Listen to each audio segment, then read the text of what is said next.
Nous continuons l'étude biblique sur la conversion. Nous en sommes au troisième point, la foi, deuxième partie de cette étude.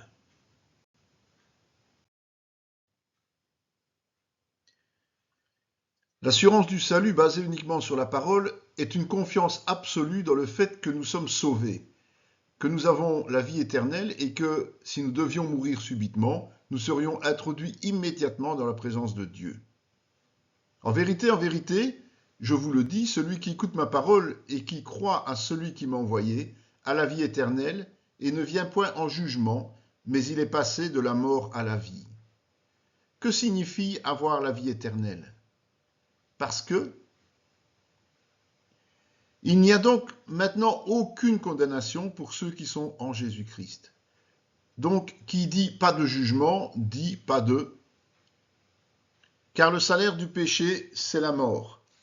Mais le don gratuit de Dieu, c'est la vie éternelle en Jésus-Christ, notre Seigneur. Qu'est ainsi la vie éternelle ? Plusieurs expressions sont utilisées pour dire la même chose. Cela amène parfois certaines confusions, surtout dans les pensées de ceux qui découvrent Jésus. Ainsi, avoir la vie éternelle, être sauvé, être né de nouveau, être passé de la mort à la vie ou être enfant de Dieu signifie la même chose.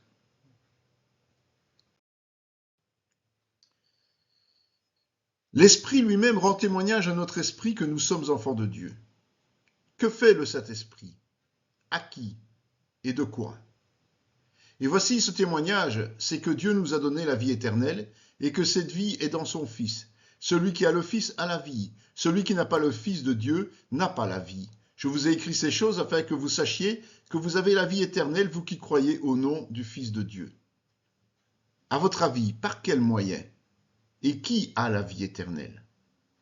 En vérité, je vous le dis, celui qui écoute ma parole et qui croit à celui qui m'a envoyé a la vie éternelle et ne vient point en jugement, mais il est passé de la mort à la vie.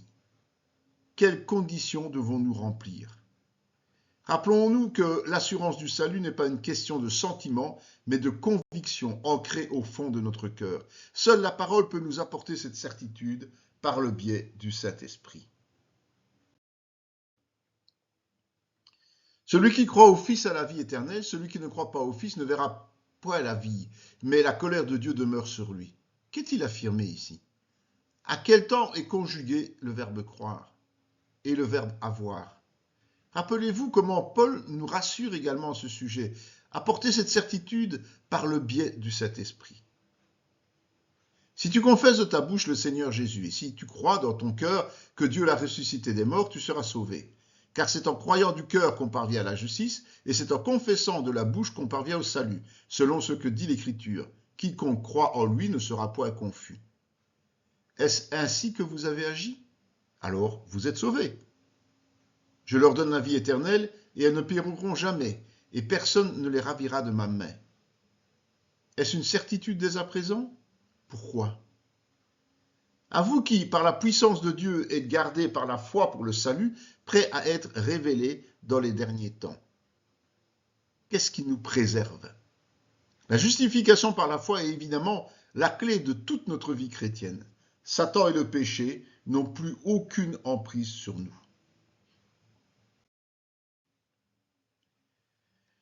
Et c'est à cause de cela que je souffre ces choses. Mais je n'en ai point honte, car je sais en qui j'ai cru et je suis persuadé qu'il a la puissance de garder mon dépôt jusqu'à ce jour-là.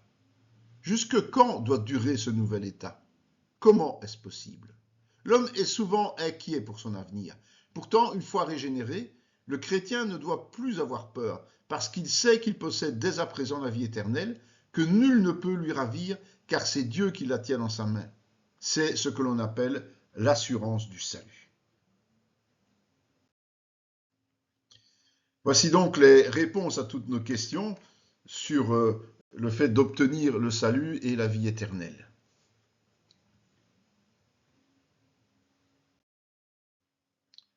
Il est étonnant de constater que malgré les affirmations de la Bible confortées par le Saint-Esprit, tant de chrétiens soient encore sous la dépendance du doute quant à leur salut. En réalité, nous comprendrons que c'est l'arme privilégiée de Satan.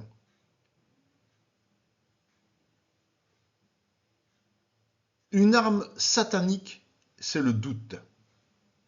Pour répondre à ces questions, nous allons prendre Genèse, chapitre 3, versets 3 à 6. Comment est appelé Satan? Comment est-il qualifié? Comment introduit-il la conversation avec Ève? Que répond Ève? De qui cite-t-elle la parole? Que fait Satan? Qui Ève a-t-elle cru? Satan a-t-il gagné? À votre avis, pourquoi Ève a-t-elle été vaincue par la tentation? Selon vous, que faut-il éviter? Que faut-il faire alors?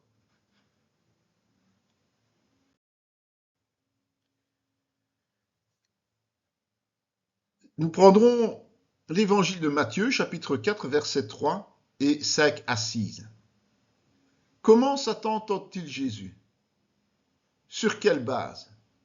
Avec quoi Jésus réplique-t-il?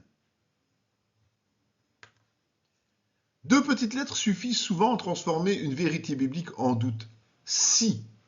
Du moment où nous acceptons de placer cette préposition en début de phrase, nous mettons immédiatement notre foi en danger. Proclamer la vérité avec assurance est la seule solution pour nous en préserver. Que personne ne méprise ta jeunesse, mais sois un modèle pour les fidèles en parole, en conduite, en charité, en foi, en pureté. Quel conseil Paul donne-t-il à Timothée? Envers qui? Cela nous concerne-t-il? À quel niveau?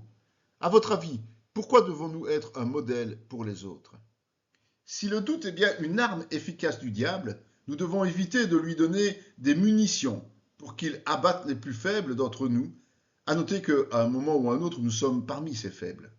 Notre mauvaise conduite est une pierre d'achoppement pour celui dont la foi n'est pas ferme, et notre responsabilité est engagée envers eux. Voici les réponses de cette première partie. Mais je voudrais encore insister sur le fait que, pour nous rassurer, nous pouvons reprendre ce passage. Je leur donne la vie éternelle, et elles ne périront jamais, et personne ne les ravira de ma main. Mon Père qui me les a donnés est plus grand que tous, et personne ne peut les ravir de ma main.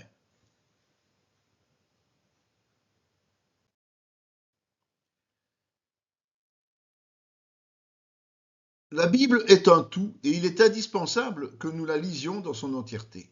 Évidemment, de nombreux passages parlent des mêmes sujets, mais parfois de manière très différente. Le danger de se limiter à une version partielle de la vérité sur un thème, soit par intérêt personnel, soit par ignorance, voyons comment cela est possible. Un autre missile du diable, la culpabilité. Pour répondre à ces questions, je vous invite à prendre la première épître de Jean, chapitre 3, versets 4 à 9. Selon Jean, que peut-on définir de manière claire concernant la définition du péché? Celui qui demeure en Jésus, celui qui pêche, ce qui veut dire à qui appartient celui qui pêche? Pourquoi? Que ne peut faire le chrétien? Pourquoi? Selon ces critères de la loi, êtes-vous sauvé? Quelqu'un peut-il être sauvé? Quel est le seul homme parfait? C'est d'ailleurs pour cette raison qu'il est venu porter nos péchés à notre place, évidemment.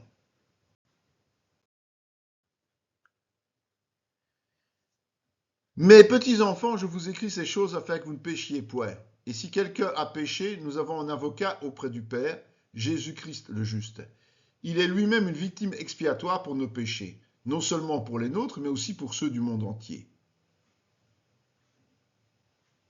Quel est le souhait de Jean? À votre avis, à qui s'adresse-t-il? Qu'ajoute-t-il ensuite? Si, selon vous, parle-t-il de cette action comme d'un acte habituel ou exceptionnel? Si nous commettons une faute, qui nous défend auprès de Dieu? Pourquoi peut-il nous défendre? Mais si nous marchons dans la lumière, il est lui-même dans la lumière. Nous sommes mutuellement en communion et le sang de Jésus, son Fils, nous purifie de tout péché. Qu'est-ce qui nous purifie de tout péché? Quelle est la condition? Sur base de quels critères les hommes peuvent-ils être sauvés? Êtes-vous sauvés?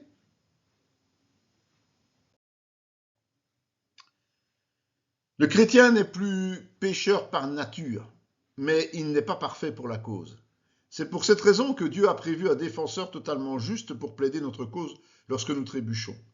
Au moment de la transgression, nous connaissons un sentiment de tristesse parce que nous nous éloignons du Père. Mais la repentance et le pardon nous font échapper à toute culpabilité récurrente.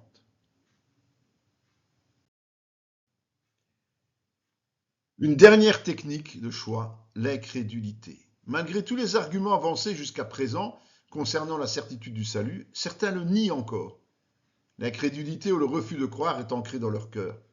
Il disait: le temps est accompli et le royaume de Dieu est proche. Repentez-vous et croyez à la bonne nouvelle. Quels sont les deux actes à faire pour être sauvés? Merci, mais à tous ceux qui l'ont reçu, à ceux qui croient en son nom, elle a donné le pouvoir de devenir enfants de Dieu, lesquels sont nés non du sang, ni de la volonté de la chair, ni de la volonté de l'homme, mais de Dieu. Quelle est la conséquence directe? Voici, je me tiens à la porte et je frappe. Si quelqu'un entend ma voix et ouvre la porte, j'entrerai chez lui, je souperai avec lui et lui avec moi. Que fait Jésus avant cela? Que devons-nous faire? Avec notre accord, que fait-il ensuite?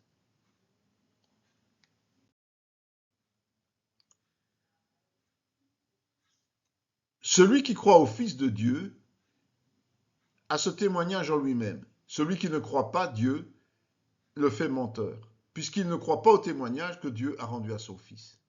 Le salut est un acte qui ne se réalise qu'avec notre consentement. C'est Jésus qui appelle en premier, mais il ne viendra dans nos vies que si nous l'acceptons. Du moment où nous sommes acteurs de cette conversion, il est difficile ensuite d'en nier l'existence, puisque notre réponse positive est suivie d'office de l'action de Jésus. La question est de savoir, avons-nous répondu à l'invitation de Jésus? Quelle est la conséquence de refuser de croire? Si vous avez ainsi offensé Dieu, demandez-lui pardon et confortez-vous dans sa parole. Voici donc le corrigé de l'incrédulité. Je vous invite vraiment à vous affermir parce que la foi est notre force et notre bouclier. La foi nous est donnée pour que nous puissions comprendre le message du salut et y croire. La première chose qui applique notre régénération ou nouvelle naissance est le fait que nous sommes justifiés, ou si on peut dire acquittés en d'autres termes, devant Dieu et restaurés dans notre communion avec lui. Nous allons voir maintenant les implications directes de la foi en Jésus. Et ils sont gratuitement justifiés par sa grâce, par le moyen de la rédemption qui est en Jésus-Christ, car nous pensons que l'homme est justifié par la foi sans les œuvres de la loi. Comment l'homme est-il justifié? Et non par quoi? Grâce à quoi? À quel prix pour l'homme? Étant donc justifiés par la foi, nous avons la paix avec Dieu par notre Seigneur Jésus-Christ. Mais Dieu prouve son amour envers nous en ce que, lorsque nous étions encore des pécheurs, Christ est mort pour nous, à plus forte raison donc maintenant que nous sommes justifiés par son sang, serons-nous sauvés par lui de la colère. Mais à quel prix pour Christ, Que possédons-nous après la justification? De quoi sommes-nous sauvés? Voici les corrigés de ces applications directes. Il n'y en a peut-être pas beaucoup en nombre, mais tellement fortes en efficacité.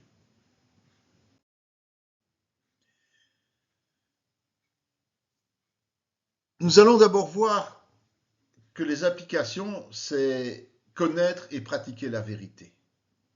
Pour répondre à ces questions, nous allons prendre l'évangile de Jean, chapitre 8, versets 31 à 36. La vie éternelle permet de connaître la vérité. Que fait celle-ci? De quoi? Pourquoi est-ce nécessaire? Quel statut faut-il avoir pour connaître la vérité? Comment est-ce réalisable? Qui est la parole? Si vous savez ces choses, vous êtes heureux, pourvu que vous les pratiquiez. Que produit la connaissance de ce qui concerne la vie éternelle? Est-ce toutefois suffisant de connaître? Que faut-il aussi faire? Car on raconte à notre sujet quel accès nous avons eu auprès de vous et comment vous vous êtes convertis à Dieu en abandonnant les idoles pour servir le Dieu vivant et vrai. Qu'ont fait les Thessaloniciens à leur conversion?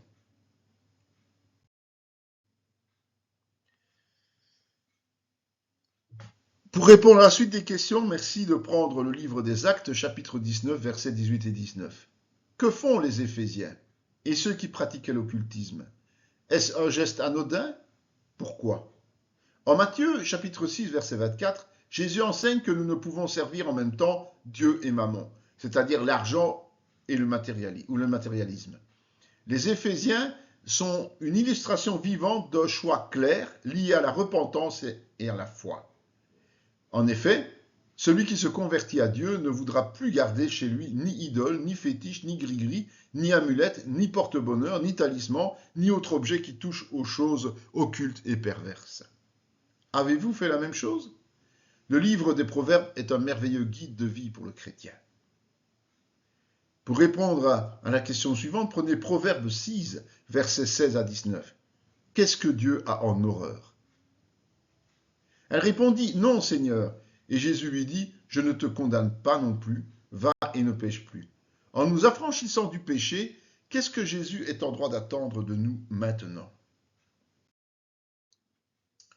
Voici donc les réponses du premier point des applications directes, de connaître la vérité et surtout de la pratiquer. Voyons maintenant la deuxième application, porter du fruit et recevoir l'exaucement des prières.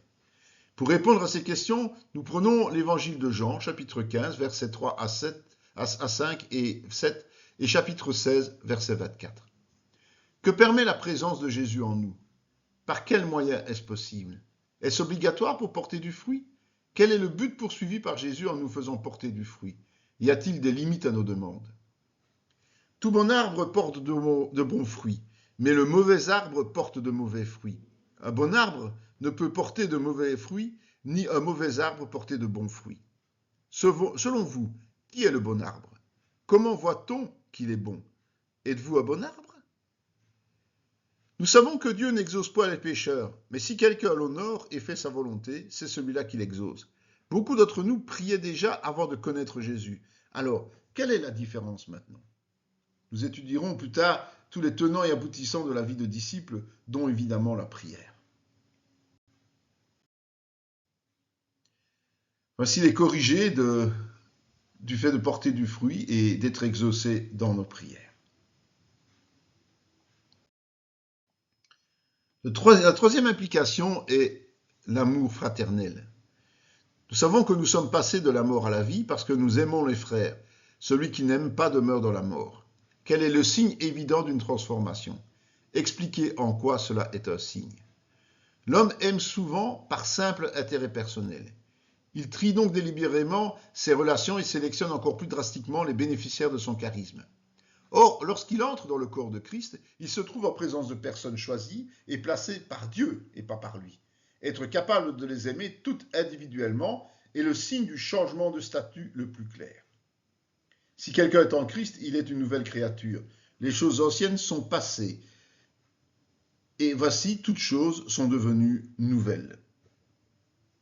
Comment cela est-il rendu possible? Expliquez avec vos mots. En quelques mots, racontez ce qui a changé dans votre vie lorsque vous avez cru en Jésus. Voici le corrigé donc de l'amour fraternel. C'est surtout fondé évidemment sur un témoignage personnel. C'est là qu'on doit s'examiner, se remettre en question. Les implications directes, le quatrième point, c'est réparer les dégâts. Pour répondre à ces questions, merci de prendre l'évangile de Luc, chapitre 19, versets 2 à 9. Qui est cet homme riche? Quel est son rang social? Qui voulait-il voir? Qui le trouve et l'appelle? Quelle est la réaction de Zachée? Que fait Zachée pour réparer le tort qu'il a fait? Qu'atteste Jésus? N'est-ce pas une merveilleuse suite de conversions? Autant que faire se peut, nous sommes invités à réparer les dégâts que nous avons provoqués avant notre conversion, selon ce que le Saint-Esprit nous guide de faire. Voici le corrigé concernant justement le fait de réparer les dégâts. Soyons des Zachée en puissance, et ainsi Dieu nous bénira. Il y a encore bien d'autres choses et nous allons prendre les passages bibliques, les références, pour pouvoir examiner chacun de ces passages pour donner une réponse. Vous voyez que nous prendrons Marc chapitre 5 verset 32, Jean chapitre 7 verset 39, Jean chapitre 16 verset 27, Romains chapitre 1 verset 16 et nous ajouterons deux questions, connaître qui, comme quoi, Galates chapitre 3 verset 9, 1 Jean chapitre 4 verset 16, 1 Jean chapitre 5 verset 5. Si quelqu'un est en Christ, il est une nouvelle créature, les choses anciennes sont passées, voici toutes choses sont devenues nouvelles. Pourquoi toutes ces choses deviennent-elles possibles? Il répondit, s'il est un pécheur, je ne sais. Je sais une chose, c'est que j'étais aveugle et maintenant je vois. Comment ce miraculé résume-t-il ce changement? Voici justement les réponses à cela. C'est toujours intéressant de voir ô combien la conversion amène de conséquences dans nos vies. Et croire, c'est consacrer sa vie à Dieu. Jésus lui répondit, tu aimeras le Seigneur ton Dieu de tout ton cœur, de toute ton âme, de toute ta pensée. C'est le premier et le plus grand commandement. Quel amour désire Dieu de la part du chrétien? Que dit Jésus à ce sujet?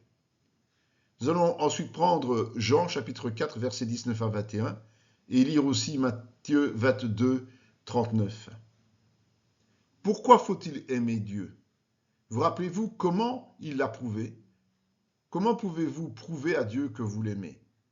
Celui qui a mes commandements et les garde, c'est celui qui m'aime. Et celui qui m'aime sera aimé de mon Père, je l'aimerai et je me ferai connaître à lui. Il y a encore d'autres manières de lui prouver. Lesquelles? À votre avis, comment est-il possible de les avoir? L'amour que Dieu réclame de notre part n'est que peu de choses par rapport au sacrifice qu'il a assumé. Il y a une manière concrète de lui rendre l'appareil. Comme il marchait le long de la mer de Galilée, il vit deux frères, Simon appelé Pierre et André son frère, qui jetaient un filet dans la mer, car ils étaient pêcheurs. Il leur dit, suivez-moi, et je vous ferai pêcheurs d'hommes. Aussitôt, ils laissèrent les filets et le suivirent. Quel métier pratiquaient les premiers appelés? Qu'a fait Jésus? Que leur a-t-il promis? Comment ont-ils réagi? Je vous exhorte donc, frères, par les compassions de Dieu, à offrir vos corps comme un sacrifice vivant, saint, agréable à Dieu, ce qui sera de votre part un culte raisonnable. Qu'est invité à faire le chrétien vis-à-vis de Dieu? Comment cela est-il considéré? Et non seulement ils ont contribué comme nous l'espérions, mais ils se sont d'abord donnés eux-mêmes au Seigneur, puis à nous, par la volonté de Dieu. Qu'ont fait les chrétiens de Macédoine en premier? Au service de qui ont-ils consacré leur temps ensuite? Que respectaient-ils ainsi? Après avoir rencontré et reçu Jésus, le croyant est encouragé à offrir sa vie à Dieu là où il se trouve, travail, loisirs, maison et église, en vivant dans la sainteté et le service. Ceux qui me disent « Seigneur, Seigneur » n'entreront pas tous dans le royaume des cieux, mais celui-là seul qui fait la volonté de mon Père qui est dans les cieux. Plusieurs me diront en ce jour-là, Seigneur, Seigneur, n'avons-nous pas prophétisé par ton nom? N'avons-nous pas chassé des démons par ton nom? N'avons-nous pas fait beaucoup de miracles par ton nom? Alors je leur dirai ouvertement, je ne vous ai jamais connu, retirez-vous de moi, vous qui commettez l'iniquité. Que signifie ce verset? Qu'arrivera-t-il à ceux qui pêchent volontairement? À votre avis, croire en Jésus est-il insuffisant pour être sauvé? Pour recevoir la vie éternelle, il suffit de croire en Jésus. La foi offerte par Dieu suffit à elle seule. Cette nouvelle naissance produit des fruits. En réalité, ce sont eux qui confirment si nous sommes nés de nouveau ou pas. Alors Jésus dit à ses disciples, si quelqu'un veut venir après moi, qu'il renonce à lui-même, qu'il se charge de sa croix et qu'il me suive. Que devons-nous faire si nous voulons venir à Jésus? Expliquez cela en quelques mots et en vous y impliquant. Pour suivre Jésus, Il n'y a pas diverses manières de suivre Jésus. Il faut abandonner notre esprit d'indépendance par rapport à Dieu, accepter de servir Christ en oubliant nos propres désirs charnels et lui demeurer fidèle jusqu'à la fin de nos jours.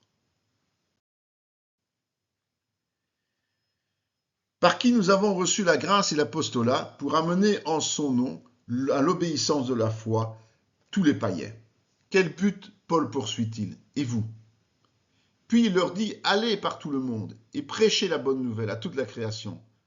Jésus leur dit à nouveau, la paix soit avec vous. Comme le Père m'a envoyé, moi aussi je vous envoie. Que demande encore Jésus à ses disciples? Cet homme s'en alla et annonça aux Juifs que c'était Jésus qui l'avait guéri. Qu'a fait l'homme dès que Jésus l'a guéri? Il faut que je fasse, tandis qu'il est jour, les œuvres de celui qui m'a envoyé. La nuit vient où personne ne peut travailler. Sur base de ce verset, est-il important que nous témoignions à chaque occasion? Pourquoi?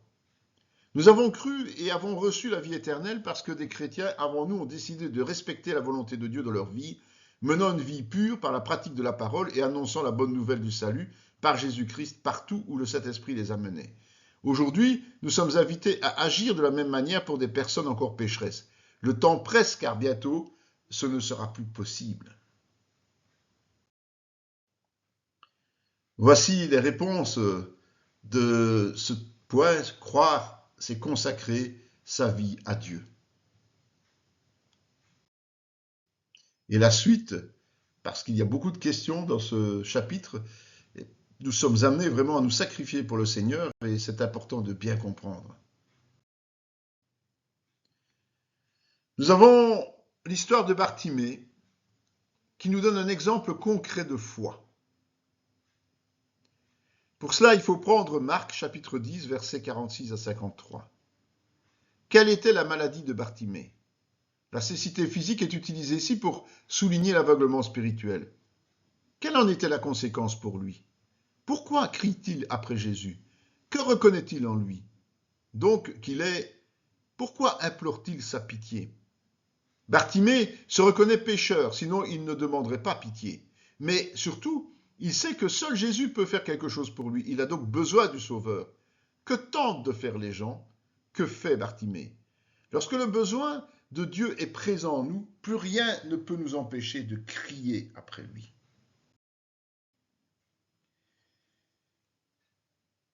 Que fait Jésus? Comment réagit Bartimée? Que jette-t-il? Il s'agit probablement de sa seule richesse. Alors que le besoin spirituel est pressant au point de crier après Dieu, c'est Jésus qui entre en lice. Il appelle le pécheur malade. Il suffit alors d'aller à lui en laissant tomber tout le reste. Que lui demande Jésus? Que répond Bartimée? Que dit alors Jésus? Que fait-il après sa guérison? Le salut est donné, pas imposé. Malgré le fait que Bartimée se soit tourné vers Dieu pour obtenir grâce, Jésus lui demande son accord pour intervenir et lui rendre la vue, soit la vie éternelle. En même temps, le Seigneur l'envoie en mission. Voici les réponses concernant notre modèle Bartimée. En conclusion, le moment est sans doute venu de faire un bilan de notre situation quant à notre foi et à ses conséquences. Votre foi est-elle ferme? Expliquez votre réponse. Votre foi est-elle vivante? Quelles caractéristiques donneriez-vous à votre vie de disciple?